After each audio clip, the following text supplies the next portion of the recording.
That's why they make the big bucks. Live from Salt Lake City, this is Heart of the Matter, where we do all we can to worship God in spirit and truth. I'm your host, Shawn McCraney. Really excited tonight for a number of reasons. Sitting with me is Dave Donaldson. I only know like a couple facts about his story. He sent me some things, but we talked and I said, we wait till we get on stage and we can do this live. I can learn all about him and then I can ask you questions. But the thing that's kind of fun is that we come from the same stomping grounds, Southern California. We went to the same stake dances, danced to the same popular bands, which you just reminded me of, and know the same people. Christy Johnson, who we've had on the show, is a dear friend, is Dave's cousin. And so she told me to contact you and just said, you know, he and his wife have an amazing story to tell. So, as usual, welcome, brother. Thanks, brother. Yeah.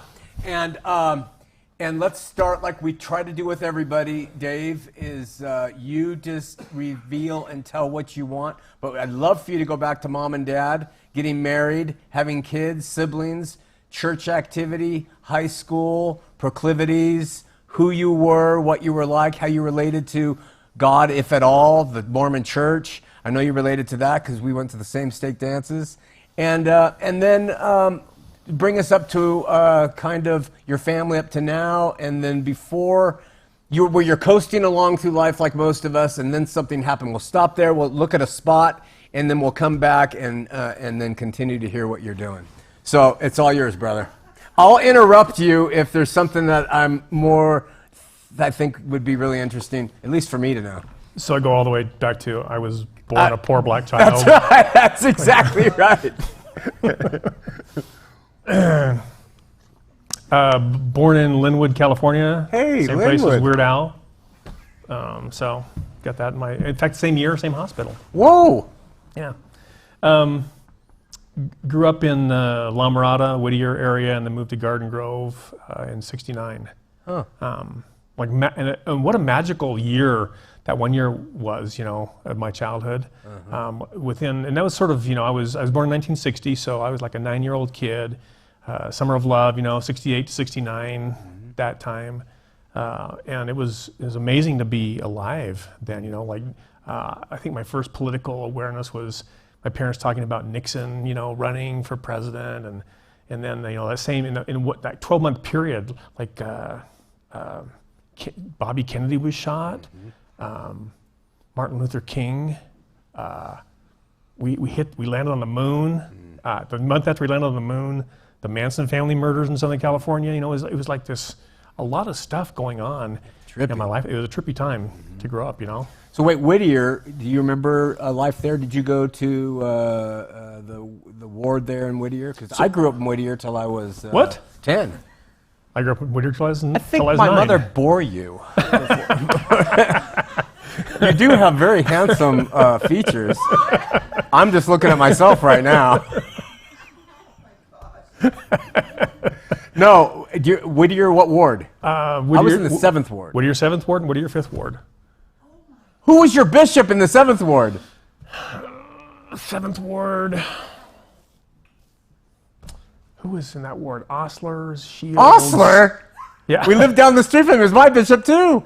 So I lived like my street teed into the Creek Park.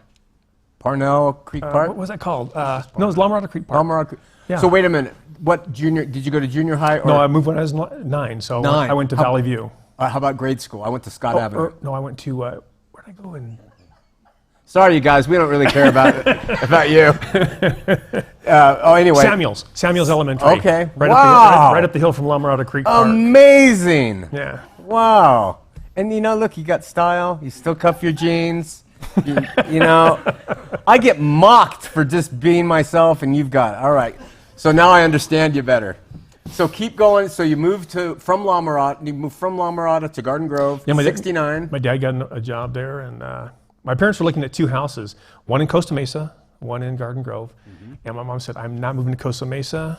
It's just strawberry fields. There's never going to be anything there. Whoa. That's how I got to Garden Grove. Wow. Well, it's not too far away, you know, right there. Yeah, but... What high school? Santiago High School. Santiago, all Mom and dad, LDS? Mm-hmm. Active? Yeah. Yeah. That's what I say too. My dad was kind of, yeah, I'll go. Yeah, my dad, he was, he was in the bishopric, when they still had 70s in the wards. He was 70s group leader, all that kind of stuff. Parents still living? They are. Divorced. Okay. Wild story. And how old were you when that happened?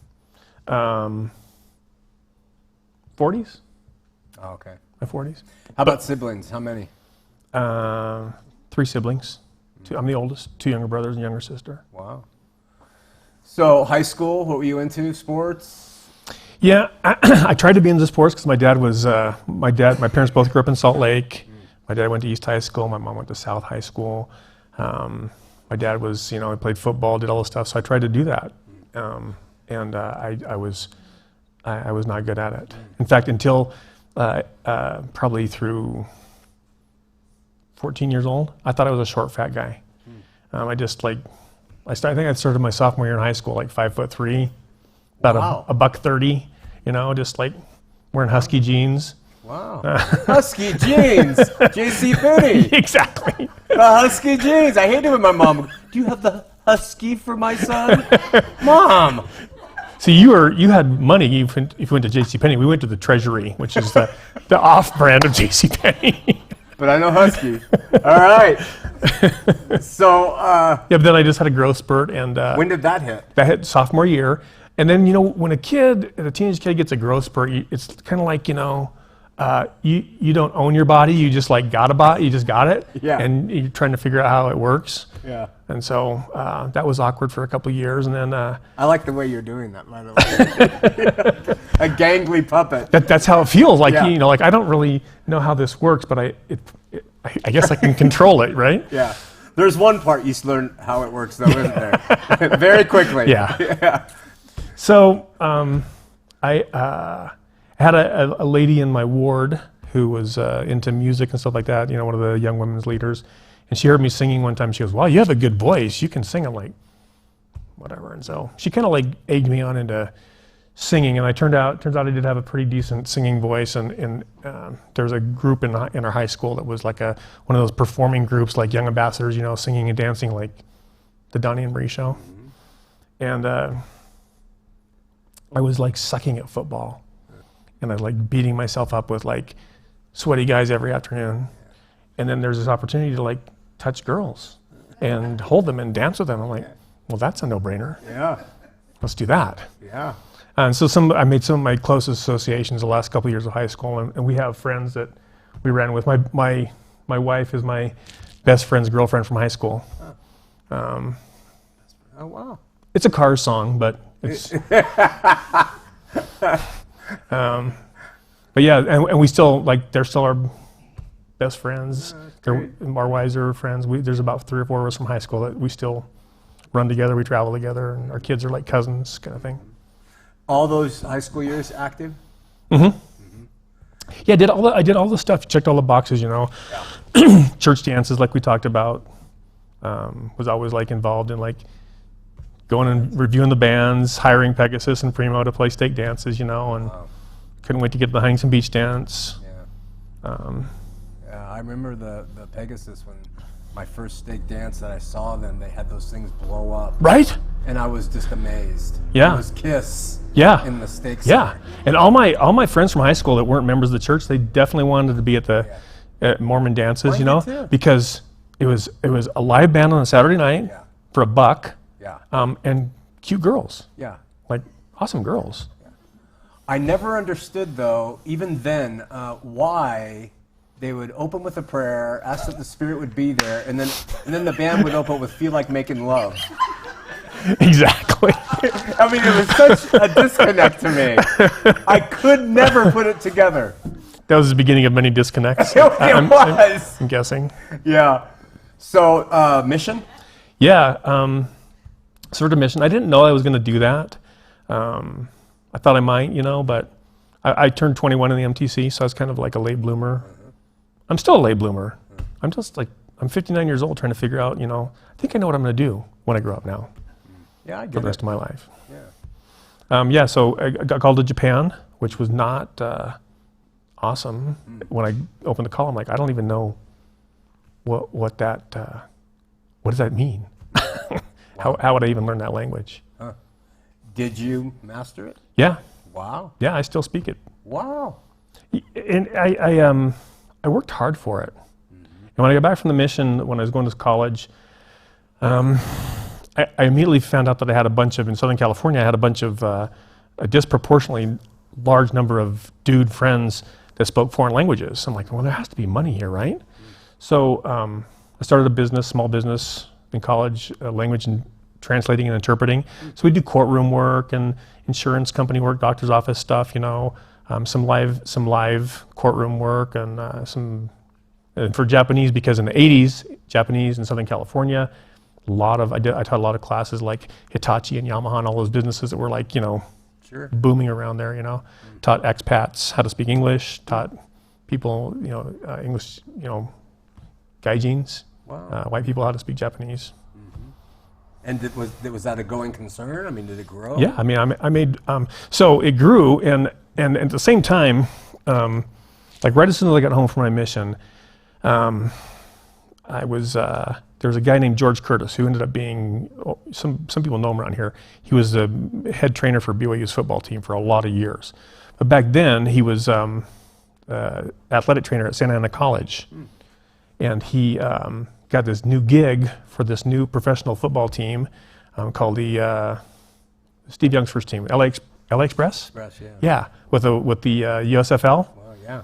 And he came to me and I knew him. He was like a youth leader in Garden Grove Stake, and he said, hey, he goes, I'm going to take this job. I can't teach early morning seminary anymore. Do you want to take this gig? And I'm like, oh, maybe. And I started teaching early morning seminary in that stake. And I thought, this is awesome because I'm lazy and so I'll read the scriptures every day, right? And it gets me up in the morning and like, this could be cool. So I taught for 4 years, taught early morning seminary for 4 years and then went to college and, had that business and I actually thought I was going to teach in CES. I thought I was going to be a CES guy for a long time. Good. So was that Senate? What college did you attend while you... Orange Coast. Orange Coast, okay. Yep. So then, marriage, kids... Yeah, I got married, checked all the boxes like we were talking about before. I checked all the We boxes. have a very similar... seriously. But similar trajectory. But my trajectory is going to go in a different direction. Are you sure? I'm pretty sure. Yeah, I had a very short marriage. I checked the boxes off. I got married in the LA Temple, and within 3 years, I was a single dad with being a divorced dude, wow. And my head was just spinning. So CES was out of the question because CES has a zero tolerance policy for divorced dudes. Zero tolerance. It is. Wow. Yeah, you can be a lot of things. Christy knows, but you can't be a divorced guy. Wow, amazing. So did the divorce shake you at all? Oh yeah. Yeah, a lot. Because and the divorce was actually my first real come to Jesus moment, truth be told, in my life. And I did this. I checked the boxes, and I thought I was. And we all do. We all think that we are, at any given moment, the best evolved version of ourselves, right? But I remember sitting in my parents' back porch one time and just like heaving sobs. I couldn't figure out how I was gonna, I was holding my side, sitting in this porch swing on my parents' porch and thinking, how am I gonna be like a single dad? I don't even know anybody that's divorced. I don't even know what that means, culturally, in my church culture and the larger culture. I don't know how I'll do this, And I remember like shaking my fist at God. And I'd never had like a shake my fist at God conversation with God before up until that time, which is, it's a good place to be. Sure. I didn't know that at the time, but I was giving it to him. And I was, telling him that, I went on a mission, I checked the boxes, why the hell am I doing, this kind of life? And can I say hell here? Oh yeah. You say anything you want, brother. And I remember saying something in my prayer, like, I don't think, there's no possible way that Jesus could know what I'm going through. He wasn't married. He didn't have this kind of betrayal. I'm like, oh. And as soon as I said betrayal, like I just started sobbing. And it was my first moment where I felt a connection to healing and to a Savior. Like that had escaped me up until that point in my life. Wow. And it was a powerful beginning turn for me. It's interesting because in the Mormon community, of course, divorce, that's, so bad.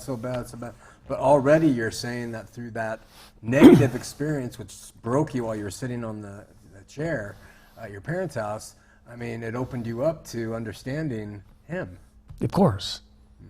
Of course. I mean, you know the end of this story. It's always in our brokenness that we find God. Yeah. What an important message. And it's one of the complaints I've had personally against the institution of Mormonism, because they try to perpetuate this perfectedness in everybody who's playing that role, and they'll do anything they can to avoid breaking, when it's the breaking that gets you, like you said. I know. But, to be fair, it's any institutional church. Absolutely. It's just I'm not sure how that happens where you get away from the authentic teachings, but it happens in every institution. Yeah. It just does. Totally agree with you, which is why I'm so grateful that you're here to share that and let other people hear. Someone else who's experienced that, and even further down the road, as we're going to get to. You had one child with your first wife. How old is that child? Is that she? He. How old is he now? He'll be 31 in September 16th. Same age as my child. And I was married in the LA Temple. Me too. Yeah. Wow. So work. What are you doing? What were you doing then? What I was doing then. So I figured out that I couldn't be in CES because I'm a divorce guy, so that's not going to work out now. So do something else. And I have a child, so I went and got my real estate license and worked in real estate in Southern California in the 80s.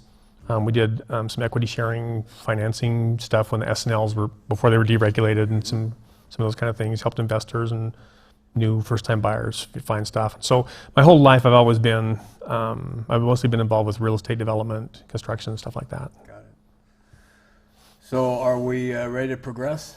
Sure. Before we do, we want to show you one spot for Check My Church, and then we'll come back and hear where Dave is at now, and it's really going to be important.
Sarah's got some radical stuff going on with Check My Church. It's growing. More and more people are getting interested. More and more pastors are running with their tails between their legs. And so really support her and what she's doing with that. I hope she continues to do it.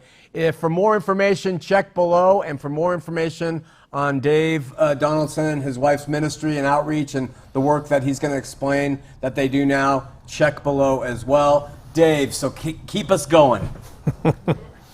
Well, I think we'll fast forward. So Linda and I, after my divorce, I was a single dad for a long time. I met Linda. We were friends from childhood. We were just friends from childhood, and that was the beginning of our relationship. And like all love relationships, it is what it is in the beginning, and it starts with, I'm in love with you because how I feel about you, and then that's still about me. That's not really love yet, but it grows, and so we worked on that. We started having a family. We had some kids. We have three sons, and I think what you want to fast forward to is what we talked about on the phone, probably. So whenever you're ready. Yeah. All this stuff is great. I mean, it plays into who you are and how you got there. Well, we started a couple of businesses here in Utah, and we're doing some real estate stuff, and we got involved with a real estate deal with some people that we kind of knew, and it went badly. It went badly, and we ended up having to sue them for specific performance, and they'd used the property they sold us to cross-collateralize some other loans, and it was tied up, and then they filed bankruptcy, which kind of just messed everything up. We ended up as a creditor in a bankruptcy court, and it was, I was super angry about that, of course, but I was also living kind of fast and loose. I was really, really wounded from my divorce, and not just my divorce, but it was a custody battle, and that I lost. And it was traumatic and devastating, and very, very painful. The most painful thing I'd suffered in my life up until that point. So we were involved in this, and we ended up in bankruptcy court as a creditor. And then one day in May of 2002, I think, went out to my mailbox, and I had a couple of letters in my mailbox from attorneys, and two separate attorneys, and they were both soliciting me to be my defense counsel in a criminal case. I'm like, what? And so I called one of them and I said, hey, what is going on? And he said, he goes, you're in serious trouble. He goes, you have a bunch of charges against you, and with minimum mandatory, you'll go to prison for the rest of your life. And I went, what? I couldn't believe what I was hearing, and so I immediately called my attorney and I said, hey, Mike, this story. And he goes, wow, he goes, can you get out of town? I'm like, what? And he goes, you're going to be arrested. And I'm like, for what? He goes, I don't know. He goes, you tell me. I'm like, I don't know. And so, we took our kids, our little kids, to my dad's house, and him and his wife, and I said, hey, I don't know what's going on, but I called my attorney, and here's this story, and he said to meet him down in Provo at 4th District Court tomorrow. We're just going to go before the judge. We're probably going to be arrested, and we just have to figure out what's happening, but there's something seriously going on here. And our attorney had told us, just come down, get your kids taken care of. We'll go on the court calendar. We'll get on the end of the calendar. We'll go in X party, and we'll just tell the judge we're here. He'll book you in, get fingerprinted, do your mug shots, and then we'll figure out bail and go from there. I'm like, I have no idea what you're talking about. But we went to court the next day, and the judge said, thank you for Mr. and Provo Mrs. Court. Provo, yeah. Thank you, Mr. and Mrs. Donaldson, for coming in. Appreciate you appearing. No bail. We'll let you go on your own recognizance, but you're going to sign these promises to appear. You have a lot of serious charges against you, and there's going to be some officers come to your house to arrest you over these. And I said, can you tell us what they are? And he says, well, the officer came in a couple weeks ago and he brought all these charges, and I signed them all. He goes, I don't know all the specifics of the case, but your attorney will tell you. The clerk will give your attorney everything, and you'll have a chance to answer all the charges. And I'm like, what? So long story short, we both had charges against us, all financial crimes. I had 19 counts against me, 14 of which were felonies, including racketeering. Wow. It was very serious. And so we started going through this stuff. And the judge that day said, by the way, he made us sign promises to appear. And he gave us the carbon copy and he said, now put this in your pocket. This is your get out of jail free card, because there's going to be officers from Pleasant Grove where you live to come arrest you. And when they show up at your door, tell them you've already been to see me and you won't be arrested. I said, okay. So a couple weeks later, sure enough, our driveways both are all blocked, and there's 4 police cars in front of our house in the evening on a Wednesday night, and pounding on the door. And how old are the kids? 3 to 14, 3 to 13 or something like that, you know. Wow. And so I'm like really, so by this time I've seen some of the charges, and I recognize some of what's happening. And I've been answering some of the stuff for my attorney. So I smugly take my get out of jail free card out of my pocket and I shove it in this guy's face as my front door. I said, something stupid, like, I don't think we're being arrested, boys, or something like, you know, something's like I'm in a 1930s movie or something, you know. I don't know what, it was whatever it was. It wasn't, yeah, whatever it was, you know, yes, sir, thank you for being, you know, and it wasn't that. He grabbed it out of my hand and I went, oh. I shouldn't let them grab it out of my hand.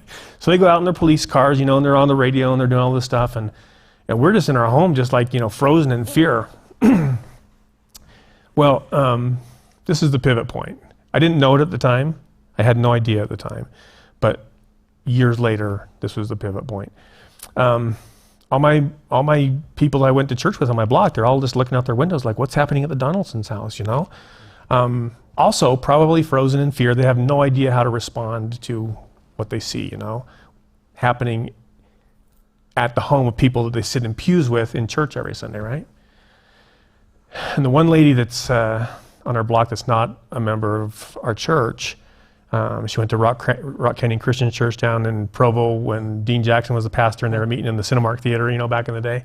And she just came and pushed through the police cars and came to the door and said, how can I help? And I said, I called her by name. I said, I think we're being arrested tonight. Can you take the kids? She said, yes. I couldn't comprehend it at the time because I was in so much pain, you know? But she didn't know what the end of that story was. She didn't know if we were going to bail out in a minute or a day, or if she's going to be dealing with DCFS, or she had no idea. She just saw a neighbor in pain and came in the most nakedly open-handed act of Christian charity that I personally had ever experienced up until that time. So, yeah, we were arrested. We were taken away, you know, in handcuffs and put in cells, and we didn't know it at the time. We didn't know it till months later. But what had happened was the officer that tried to arrest, that got all these charges against us, he was friends with the people we were in the real estate deal with. He was trying to not be the high school resource officer and trying to become a detective on our case. And one of the things he'd done for months is sit outside of one of our businesses, and as people would come out, we had a cabinet and custom furniture shop, and if people would come out, he'd solicit them to be in a case against the Donaldsons. Wow. And he would say, these people are ripping people off. If you've given them money for a deposit for cabinets or furniture or design or whatever, you're probably going to lose your money. You're a victim in this case. And so in the shop with all our employees, we're finishing jobs for weeks, you know, and nobody's picking up their stuff. And I'm like, man, this is weird. You know, I can't get people to return phone calls. Well, because all this stuff was happening. So we didn't know the following for months either. But what turned out, what happened was when he found out we'd gone to court that one day when we'd saw the judge and he'd have his signed promises to appear, he got notification of that, and this is back in 2002, so things aren't as instantaneous online as they are now. He went and filed all those same charges with a new judge, as if these first charges didn't exist. Of course, that's illegal. You can't do that. It's against the law. But it happened, and that's how the arrest was done. And it got us on the news, and it got us in the newspapers, and, you know, all that shame, right? All that heavy shame. Wow.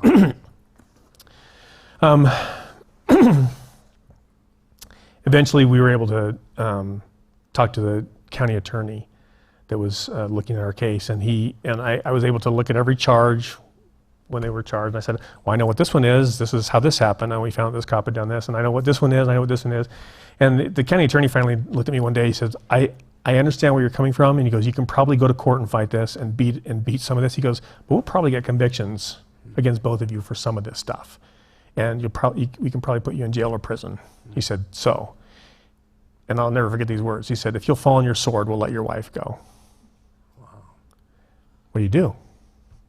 It didn't turn out that nice. It turned out worse than that later. But I immediately said, yes, just tell me how far to bend over and which angles to grab, and I will just take it.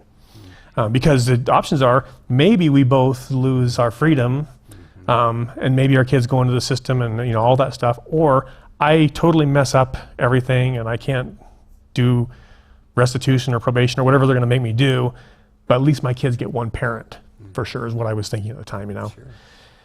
So it took us a lot of years to unwind all that, and we sat in court one day. I had to sit in court like a lot of people I know now and allocute to things that I did not do, and have a judge say to me, now, I need you to tell me that you're not being coerced into this by any means, because if you are, I can't accept your allocution. And I had to lie and say, no, I'm doing this of my own free will. People do this in the system, right? And I ended up paying restitution to people that I didn't owe any money to and all that kind of stuff. And I was pissed for a long time about that. And then I remember one day so this is 2002, so it's 17, coming up in 17 years this June. About 7 or 8 years ago, I'm driving home from Salt Lake, and I wish it was a distant memory, but it's not a distant memory. It's still like every day I'm just angry about the injustice of this, and we lost our home, we lost our businesses, started over with nothing, and all that stuff, And I'm driving past a prison in Draper, and I have this really strong impression I need to go to prison and minister. And I remember this distinctly. I'm driving my truck, and I have both hands on the steering wheel, and I said, hell no, to the universe, like aloud. There's no way I'd never be in a place again with no doorknob on it, and all that stuff. But, when God tells you that you have a mission to fulfill, that's a little beguiling, and you eventually acquiesce, right? Like, of course. And so I heard that there was a lot of volunteers at the prison in Draper, I just had heard people that do that. And I figured that was probably pretty competitive, and I didn't even know what that looked like, what ministry would look like at all or anything. So I called down to the county jail in Utah County, and I just did a blind phone call and said, do you guys ever use like religious volunteers for stuff? And they said, oh yeah, we have like an LDS branch, we have other stuff, I said, well, I don't need to like be any particular thing, but I'll do whatever, maybe. And so they said, well, we have an application, it's a background check, and I'm like, okay. And they sent me this application. It was 26 pages. Whoa. Which it seems like a lot, but it really is a lot. Like I have clergy credentials now in other jails and in both prisons, and my background check was like one side of one page in some places or two sides. Utah County's was like, have you ever taken something from pencil from your employer? Anybody that did not belong to you? Well, everybody has to say yes to this, and then you have to have you ever been charged with a crime? Have you ever been convicted? Have you ever taken a plea in abeyance, which is what I did? So all that stuff, and then a threat at the end. If you fail to disclose, we can I'm like, come on, really? And so I looked at it and I didn't fill it out, and I set it on our nightstand, and it sat there for a long time, maybe a year. Wow. A year. My wife says, and she says, are you ever going to fill it out? I'm like, I don't know. She goes, didn't you say God told you to do this? I'm like, maybe, I don't know. Like, I could just be thinking this stuff, right? You're interesting, Jonah. So keep going. So I did it. So I started filling it out, and it was just painful, because I had purposely buried this stuff, like I tried not to do a Google search because my Google search was so bad and shameful in the news and newspaper articles, and it was a lot of shame and a lot of weight. But I finally did fill it out, and I took it down to the jail. I'm like, they're never going to clear me for anything but I told my wife I would do it, so I did it. How did the ward, the neighbors, as all this came out in the news, paper, everything, relate to you? Oh, complete, not complete, a lot of I can't say it ostracizing. Man, we are brothers. I'm telling you. But culturally, what do they do? I mean, what do you do if you're not trained? If you don't have that, if you don't have a wounded background, then you don't know how to. If you haven't been a leper, you don't know how to sit with a leper. You just don't know how. So I don't blame them, but it was painful. It was super painful. But you have to admit, growing up LDS, I mean, all the lessons, we talk the talk. The Good Samaritan. Yeah. I will be my brother's keeper, and all the talk. It doesn't translate through to most, does it? It doesn't. And I'm not sure how that. I'm not sure how you can do it. Because even like missionary service, which is ostensibly to go serve. It's not. That's not that. It's a lot of It's a lot of rule keeping and shame and other stuff. So were their responses to you damaging? Were they adding to how you were seeing religion as a whole? And oh yeah. Like I remember for a long time just absenting myself from any kind of church and of course I quit talking to God because I got other things to feel and honestly, like even going to church and feeling anything, everything just felt bad. My kids, it was just painful. One of the things I did really early though was I went and started volunteering for Habitat for Humanity because part of my problem was even though I tell you the backstory of I was this cop set us up and all that kind of stuff, that's all BS, really, because I was in that situation because of me. Okay. I attracted all of those people to me. All the chaos that was in my life, that was all on me. I created all that, and that was my pain. It was my past. It was my present. That I created all of that. Sure, I get it's it. not anybody's fault. How was Linda through all this? It was rough, and we have fought for our marriage. And when I say we have fought for our marriage, we have fought. Good man. Glad to see you're still together. Yeah, we've had we came from different backgrounds, but similar backgrounds. I remember one of our fights in this time. We'd gone to Las Vegas, and something went sideways on that trip, and we came home. We drove all the way home from Las Vegas. We didn't talk the whole time, like for 5 hours. Can you imagine being in a car with someone and not saying a word for 5 hours? You couldn't do it. You can't do it if you try. I mean, but there was just so much, so much pain, on both of our parts, unhealed stuff that we didn't even know how to start to address yet, right? So we learned that. We grew that, and we were determined to. We both came from failed marriages. We were both divorced when we found each other again. We found each other broken. We're gonna figure this out somehow. We're gonna figure it out. So anyway, back to jail. My background check passed, and all of a sudden, like the chaplain at the jail calls and says, "Hey, you're cleared to come, teach." And I'm like, "Huh? All right." So the LDS branch president met me there, and the chaplain, in the jail, and the first day was in there about 6 or 7 years ago was transformative for me. It was the beginning of like powerful. Amazing, beautiful, painful change in my life. The first day I was in the jail, I'm down at the chapel, and they're going to bring me one of the housing units, And because I'm culturally Mormon, I said to the chaplain and the branch president, I go, "Is there a manual for corrections?" Because Mormons like correlation, right? Of course. And they just laugh and like, "No." And then the chaplain said, "The Spirit brought you here. The Spirit will teach you what to say." I'm like, okay. So they bring down this housing unit, 28 guys, and they're down at the end of the hall, and it's a long hallway. They're shuffling down the hall, and I had already kind of steeled myself. I'm gonna shake every man's hand. I'm gonna look him in the eye. I'm gonna tell him I'm happy he's here today. I'm gonna give them something. The arrogance of I'm going to give somebody something, right? So these guys come down, and it's a little comical, but honestly, my feeling was when I saw them, I thought I got the crew of the Black Pearl. Like these guys are like like full sleeves and neck ink and head, and I'm like, what? Where? I mean, look at me. Like, I'm not, I'm like, I don't even. Where's Primo? Where's Pegasus? Yeah, I have no frame of reference for this, right? So, but I'm shaking their hands, and I'm like, okay, I'm gonna like, and I had like a lesson, that I thought about and prepared, and prayed over, and a message. And they all come in, and the door shuts behind them. The guard shuts the door. And I look back. I'm like, oh man, there's no doorknob on that door. It's just like a door with no knob on it, And I'm like, what?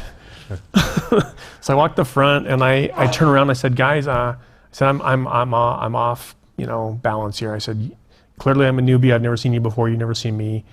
So take it easy on me. And who would offer to give us a prayer to start our time together? And I'm not lying, Shawn, the toughest looking guy in the group, F you written on his neck and full sleeves. He raised his hand, missing gauges. And I said, thanks, brother. And he got down on his knees. And almost every man in the chapel got down on their knees with him. I'm like, where am I? And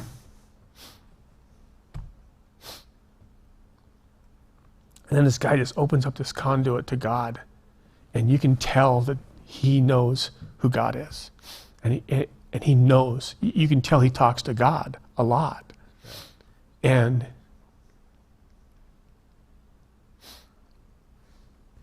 he says things like, "We're thankful for this good brother to be here today to spend time with us. Please bless our families that are in pain today because of the choices we made that brought us here.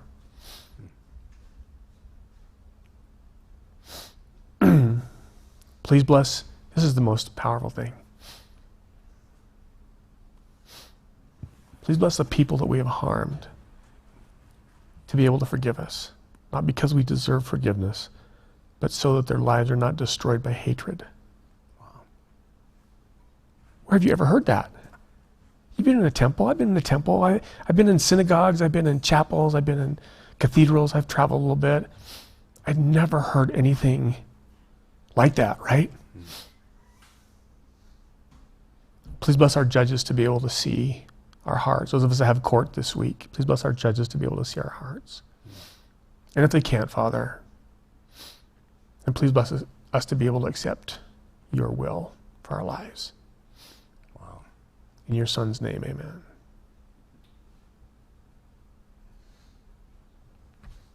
What am I supposed to do after that? It's amazing. And I knew at that moment I met my people. And every week, every month, every year since then it's been very similar to that. It just gets better and better. I would, early on, I'd go on Tuesday, in the jail I was in, I'd go on Tuesday nights and do interviews with people that wanted to have an interview with somebody and talk to them or pray or get a blessing or whatever, And I hear these stories. I remember one night, the first year I was there, we had the women's pods that night, the women's housing units, and just sort of a random pair up, And I'd always ask somebody, hey, if I get in an interview with somebody, interview room with somebody, tell me why you're here. Why do you want to have a conversation? Why do you want to pray? Whatever you want, I had this woman in here that was in my room with me that was early 40s, nice little white Provo mom. Started telling me a story. This is November of this particular year. Earlier that spring, she'd had a back surgery, very painful, prescribed opioids for pain medication. And in the summer, her doctor cut her off because that was enough, Well, she was addicted by then. Her husband was in an LDS bishopric. She was in an LDS Relief Society presidency, which should never happen. Somebody should have caught that. They have little kids,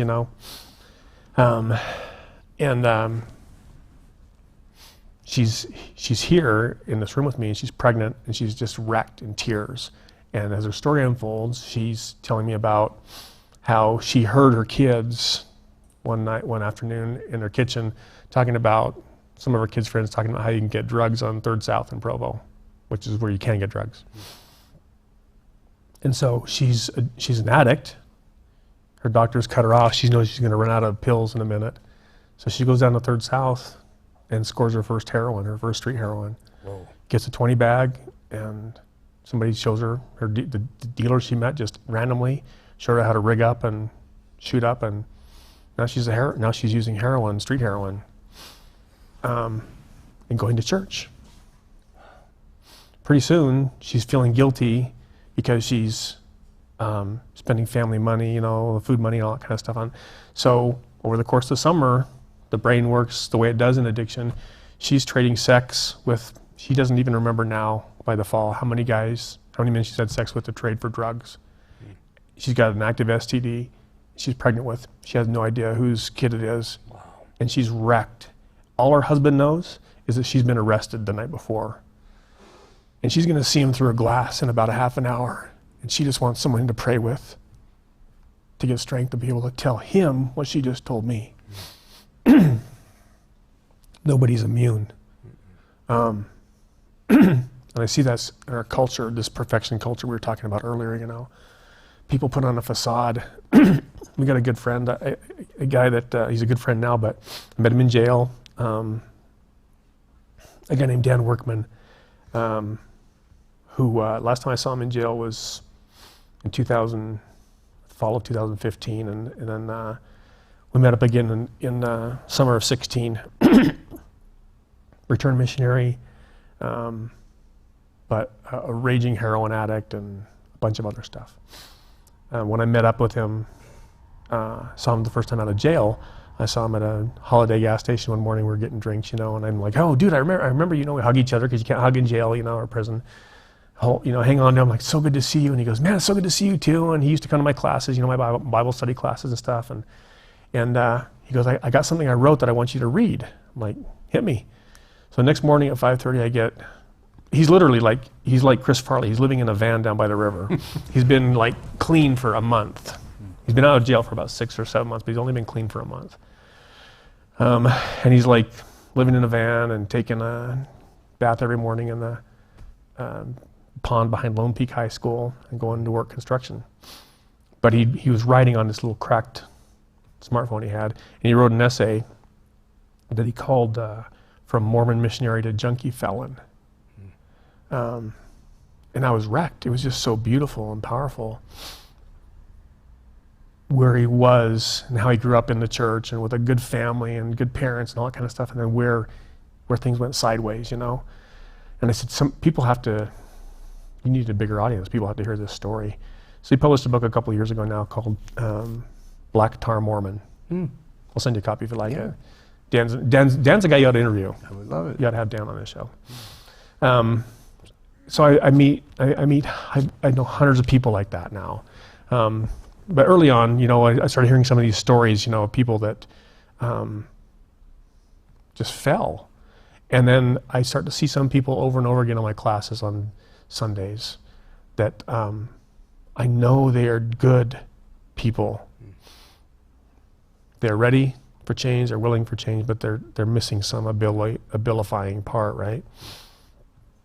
And that was sort of the beginning of what my wife and I do on the outside now. We started a nonprofit called Fresh Start to help people transition out. And it's sort of based on, loosely based on Father Greg Boyle's ministry. You know Homeboy Ministries in South Central LA? Yeah. You ever met him? No. You need to meet that guy. You need to go tour. Jesuit priest, got assigned to the Dolores Mission Parish in South Central, right between the Aliso housing project, and in the 80s, in the height of the gang wars. And I can't remember the number he told me, but some high number as a priest, as a Jesuit, after he'd officiated at some high number of gang-related deaths, he realized that what he was doing in ministry was not sufficient for the population that he loved, and so he started a jobs program. I think the first iteration was called Jobs for Hope or something like that, which eventually developed into Homeboy. So we've developed, we've developed a nonprofit that helps people transition, and it's just based on these hundreds and hundreds of stories that I've heard from people who they just need a little help. Is it Fresh Start? Fresh Start. Fresh Start Ventures.org. So it is helping them assimilate back into. So it's once they get out. So is your work still inside? Yeah. So I have clergy credentials in a couple of jails, both prisons, and then we have we've been able to facilitate the transition program. We have a good relationship. I don't know how we got that, but I do know how we got that. But we're blessed with it. We have a good relationship with Utah Department of Corrections. So we're inside. We're in the women's housing units and men's housing units at the prison, teaching transition classes. In the community, teaching transition classes. Our main curriculum was actually created by inmates in the prison in Gunnison in 2015. Wow. It's the first curriculum ever created by inmates for inmates, kind of a life skills thing, and we're having it working with NYU right now to have it become evidence-based. Awesome. Start tracking things. So in all your experience, Dave, what is the salve? What is the thing that you see as having prison credentials to go in and share, teach the Bible? What is it that gets to those prisoners into their heart that causes the ones who hear and change? Everything you've seen, what is it?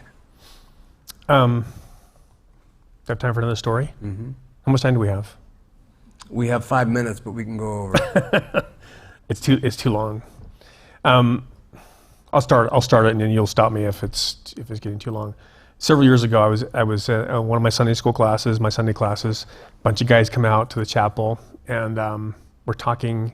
We got to do this again, because I want to tell you about this forgiveness. Let's do part 2. Yeah, we can do that sometime. Okay. But anyway, this one particular day, I'm talking to this class, and I'm talking about the need for a Savior. And I'm having a little bit of struggle, and this guy says, "Can I share?" And by the way, I start every class I teach. I always start with, "I've come with something prepared to talk with you about that I've thought about, I prayed over. But the most important things we can talk about is anything that's on your mind today." So at least a third or more of the time, we never get to what I had in mind. We're talking about what's on their mind, and they have questions from the scriptures, from the Bible. They want to know answers. We go there. So this particular day, this guy, and I'll use a real name because I have permission for this one. I usually would not do this, but this old Mexican guy about our age named Santos, and he says, "Can I share a story?" I'm like, "Yes, please, man." He stands up, tall, lanky guy, in there for DUI, and he starts telling this story about how growing up in northern Mexico as a kid, he comes from a big family, and he was the youngest boy in his family.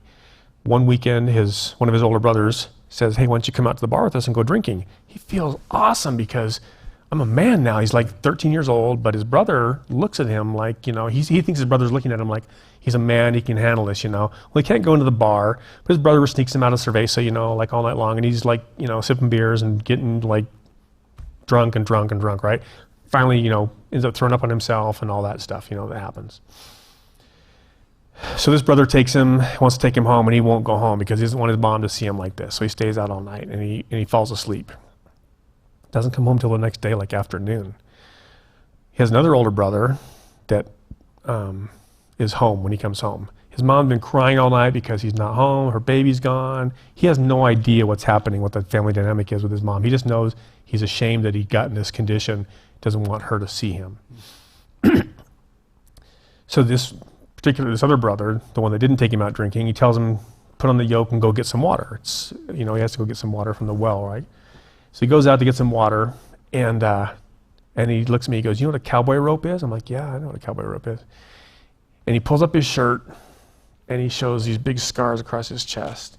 Pull up his sleeves and shows these big welts on his arm, these like keloids, right? He said, "My brother put a lasso around me and cinched it up and beat me and kicked me and was yelling at me about how I shouldn't do that to my mom and all this kind of stuff." And he goes, "I know I shouldn't do that to my mom."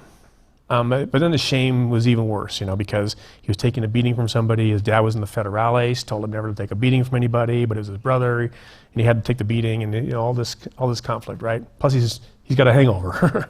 It's really bad. So this thing, he has these physical scars and now these heart scars from this moment in his life. And he's just standing here in the chapel in jail in tears telling a story. And he said, I determined at that time that I was going to kill my brother for what he did to me. And he said, I never had the chance because he moved away. He said, so my whole adult life, I plotted this. I learned martial arts. I learned how to fight. I learned how to defend myself. And I was always looking for my brother. And I eventually immigrated to the United States. And when we were in our 40s, I found out he lived in Colorado. And I went to find him to kill him. And he was just so hurt and pained over this. And when you hang on to something, sure, it's always worse. You always make it seem worse because you got to keep feeding that demon to make it, to keep the motivation up, right? So he finds where his brother lives. He goes to his brother's house, and this teenage kid comes out to meet him. And he's giving himself some courage before he went, and he just starts telling this kid, "Where's my brother? This is my brother." And this kid presents himself as his nephew that he'd never met before. He goes, "I don't care." He goes, "I'm here to kill my brother," and tells him this whole story. The teenage kid starts crying. Santos is standing in front of me, just crying. He said, "Please don't kill my father. My father's a good man. You have no idea what he's done to change his life." And he said, Santos said, something in me changed at that moment. He said, I was still angry at my brother, but I didn't want to kill him anymore because of his son. You could have heard a pin drop in the chapel of the jail. And he said, so I went away, and the next day I came back. And I saw my brother. I pushed him. He said, "You shouldn't have done that to me." And then we talked. And then we hugged. We worked it out. And he said, and I did that not because of him, but because of his son. And he says, and that's why I'm a Christian. I'm like, what? Where am I? Wow. I have 1,000 stories like that. I mean, wow. When you go to the margins, if you think you go to the margins to serve, you miss the whole thing. You go to the margins to find your kin. You go to the margins to sit and find who you are. And that's what I found. 2 or 3 weeks, we need to have you come back. We'll talk more. Before we wrap it up for tonight, in all your experience in the prison, where do you see religion now? Catholics, Jews, Mormons, Baptists. I mean, how would you articulate those institutions relative to the heart change that we're talking about?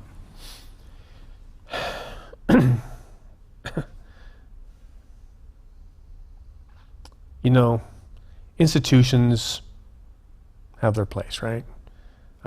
Institutions are never going to go away, but institutions don't do heavy lifting.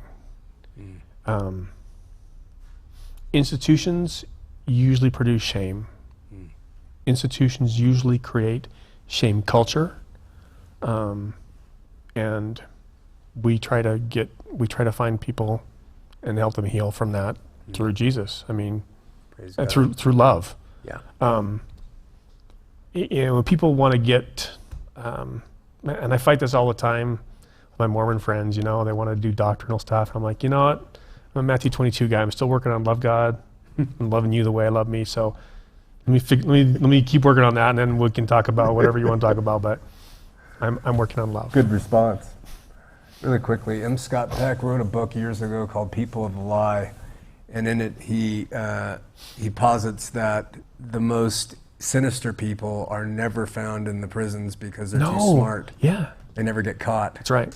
And that the impetuous criminal types are not the most evil. They're just people who make big mistakes, right? Yeah. Do you find that to be true? Yeah. And I'll tell you too, we need to have another discussion about forgiveness and how forgiveness on part 2. And how I learned that for myself, like in my tissues. But I learned how to love people that I never loved before, that I couldn't see before, my own pain, till I was on the news, till I had shame, till I had isolation, till I lost my community. I couldn't see other people. And Christy will tell you, we've had this conversation, but one of my classes I teach is a sex offender pod.